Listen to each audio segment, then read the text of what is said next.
ಯತೀಂದ್ರ ಹೇಳಿದ್ದಾರೆ.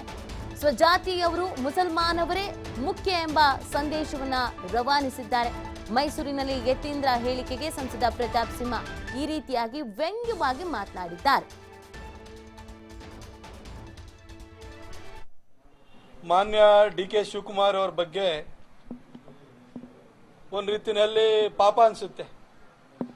ಯಾಕೆಂತಂದ್ರೆ ಚುನಾವಣೆಗಿಂತ ಮೊದಲು ಎಸ್.ಎಂ. ಕೃಷ್ಣ ಅವರ ನಂತರ ನಿಮ್ಮ ಮನೆ ಬಾಗಿಲಿಗೆ ಒಂದು ಅವಕಾಶ ಬಂದಿದೆ ಅಂತ ಹೇಳಿ ಇಡೀ ಹಳೆ ಮೈಸೂರು ಭಾಗದಲ್ಲಿ ಒಕ್ಕಲಿಗರ ಮನೆ ಹತ್ರ ಹೋಗಿ ಒಂದು ಓಟ್ ಹಾಕಿ ನಿಮ್ಮ ಮನೆ ಬಾಗಿಲಿಗೆ ಮುಖ್ಯಮಂತ್ರಿ ಸ್ಥಾನ ಬಂದಿದೆ, ನನಗೊಂದು ಅವಕಾಶ ಕೊಡಿ ಅಂತ ಕೇಳಿದ್ರು.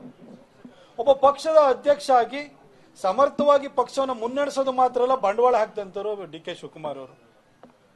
ಆದರೆ ಗೆದ್ದು ಕೂಡಲೇ ಸಿದ್ದರಾಮಯ್ಯನವರ ಹಠ ಹಿಡಿದ್ಬಿಟ್ಟು ಅವರ ಕೇಂದ್ರದ ನಾಯಕತ್ವನು ಕೂಡ ಅದಕ್ಕೆ ಅವರ ಒತ್ತಡಕ್ಕೆ ಮಣಿದು 2.5 ವರ್ಷ ಸಿದ್ದರಾಮಯ್ಯನವರಿಗೆ, 2.5 ವರ್ಷ ಡಿ.ಕೆ. ಶಿವಕುಮಾರ್ ಅವರಿಗೆ ಅಂತ ತೀರ್ಮಾನವನ್ನು ಕೊಟ್ಟಾಯಿತು. ಆದರೆ ಆ ಚೇರಿಗೆ ಕೂತ್ಕೊಂಡಿದ್ದ ದಿನದಿಂದಲೇ ಸಿದ್ದರಾಮಯ್ಯನವರು 5 ವರ್ಷ ಬಿಟ್ಕೊಡಲ್ಲ ಅನ್ನೋದನ್ನ ಅಲ್ಲಿ ಎಂ.ಬಿ. ಪಾಟೀಲ್ ಅವ್ರ ಮುಖಾಂತರವಾಗಿ ಈ ಹೇಳಿಕೆ ಕೊಡ್ಸೋಕೆ ಶುರು ಮಾಡಿರು. ಆಮೇಲೆ ಸತೀಶ್ ಜಾರಕಿಹೊಳಿ ಅವರೇ ಹೆಗಲ ಮೇಲೆ ಬಂದೂಕ ಇಟ್ಬಿಟ್ಟು ಡಿ.ಕೆ. ಶಿವಕುಮಾರ್ ಅವರು ಎದೆಗೊಂಡೋಡಿದ್ರು.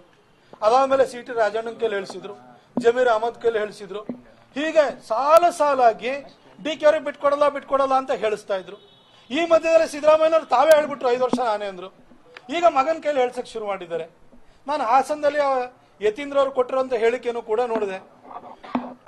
ನಮ್ಮ ಸಮುದಾಯದವರು ಮುಸಲ್ಮಾನರು ಎಲ್ಲ ಓಟ್ ಕೊಟ್ಟಿದ್ರಿ, ನೀವು ಮುಂದೆನೂ ಒಗ್ಗಟ್ಟಾಗಿರ್ಬೇಕು, ನೀವು ಅತಿ ಹೆಚ್ಚು ಲೋಕಸಭಾ ಸ್ಥಾನವನ್ನು ಕೊಟ್ಟರೆ ನಮ್ಮ ತಂದೆಯವರೇ 5 ವರ್ಷ ಮುಂದುವರಿತಾರೆ ಅಂತ ಹೇಳ್ತಾ ಇದ್ದಾರೆ.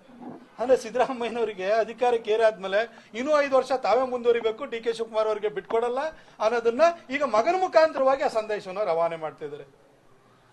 ಆದ್ರೆ ನಾನು ಯತೀಂದ್ರ ಅವರಿಗೆ ಮತ್ತು ಸಿದ್ದರಾಮಯ್ಯ ಸಾಹೇಬರಿಗೆ ನಾನು ಕೇಳುವಂಥದ್ದು ಇಷ್ಟೇ, ಏನು ನಿಮ್ಮ ಸ್ವಜಾತಿಯವರನ್ನ ಆಯೋಜನೆ ಮಾಡಿದಂತ ವೇದಿಕೆಯಲ್ಲಿ ನಿಂತ್ಕೊಂಡು ನಮ್ಮವರೆಲ್ಲ ಒಂದಾಗಿದ್ರಿಂದ, ಮುಸಲ್ಮಾನರೆಲ್ಲ ಸಹಕಾರ ಕೊಟ್ಟಿದ್ರಿಂದ ನಮ್ಮಪ್ಪ ಅಧಿಕಾರಕ್ಕೆ ಬಂದ್ರು ಅಂತ ಹೇಳ್ತಿರಲ್ಲ. ನಿಮ್ಮಪ್ಪ ಚಾಮುಂಡೇಶ್ವರಿ ಕ್ಷೇತ್ರದಲ್ಲಿ 4 ಸಾರಿ ಗೆಲ್ಲಬೇಕಾದ್ರೆ ಒಕ್ಕಲಿಗರು ಓಟ್ ಹಾಕ್ತಲೇ ಗೆದ್ರ? ನಿಮ್ಮನ್ನು ಬೆಳೆಸಿದಂತ ಕೆಂಪೇಗೌಡರು ಒಕ್ಕಲಿಗರಲ್ವಾ? ಆಯ್ತು, ವರುಣದಲ್ಲಿ ನೀವು ಮತ್ ಗೆದ್ರಲ್ಲ, ಅಲ್ಲಿ ಲಿಂಗಾಯತರು ಓಟ್ ಹಾಕ್ತಲೇ ಗೆದ್ರ? ಈ ರಾಜ್ಯದಲ್ಲಿ ಕಾಂಗ್ರೆಸ್ ಸರ್ಕಾರ ಅಧಿಕಾರಕ್ಕೆ ಬರೋದಕ್ಕೆ 39 ಸೀಟನ್ನು ಕೊಟ್ಟಿದಾರಲ್ಲ ಲಿಂಗಾಯತರು, ಅವ್ರು ನಿಮಗೆ ಓಟ್ ಹಾಕಿಲ್ವಾ? 39 ಜನ MLA-ಗಳಿಲ್ವಾ? 16 ಜನ ಒಕ್ಕಲಿಗ ಸಮುದಾಯದ MLA-ಗಳಿಲ್ವಾ? ಬೇರೆ ಯಾವ ಜಾತಿಗಳು ನಿಮಗೆ ಓಟ್ ಹಾಕಿಲ್ವಾ? ಅಂದ್ರೆ ನಿಮ್ಮಪ್ಪಗೆ ಸ್ವಜಾತಿಯವರು ಮತ್ತು ಮುಸಲ್ಮಾನರು ಇಬ್ಬರೇ ಓಟ್ ಹಾಕ್ಬಿಟ್ಟು ಬಂದಿದ್ದಾರ. ಖರ್ಗೆ ಅವರು ಮುಖ್ಯಮಂತ್ರಿ ಆಗುವಂತ ಅವಕಾಶ ಇದೆ ಅಂತ ಅನ್ಕೊಂಡು ದಲಿತ ಸಮುದಾಯನೂ ಕೂಡ ಕೈ ಹಿಡಿದಿದೆ, ಎಲ್ಲಾ ಜಾತಿ ಜನಾಂಗದವರು ಕೈ ಹಿಡಿದಿದ್ದಾರೆ. ಆದ್ರೆ ನೀವು ಸ್ವಜಾತಿಯವರು ಎದುರುಗಡೆ ಕುತ್ಕೊಂಡು ಸ್ವಜಾತಿಯವರು ಮತ್ತು ಮುಸಲ್ಮಾನರು ಇಂಥವ್ರು ಕೈ ಹಿಡಿಬೇಕು ಅಂತ ಹೇಳ್ತೀರಿ. ಅಂದ್ರೆ ಡಿ.ಕೆ. ಶಿವಕುಮಾರ್ ಅವರು ಎದೆಗೆ ಈಗ ಮಗನ ಹೆಗಲ ಮೇಲೆ ಬಂದೂಕ ಇಟ್ಕೊಂಡು ಸಿದ್ದರಾಮಯ್ಯನವರು ಹೊಡಿತಾರೆ ಅನ್ನೋದು ಸ್ಪಷ್ಟವಾಗಿದೆ. ನನಗೆ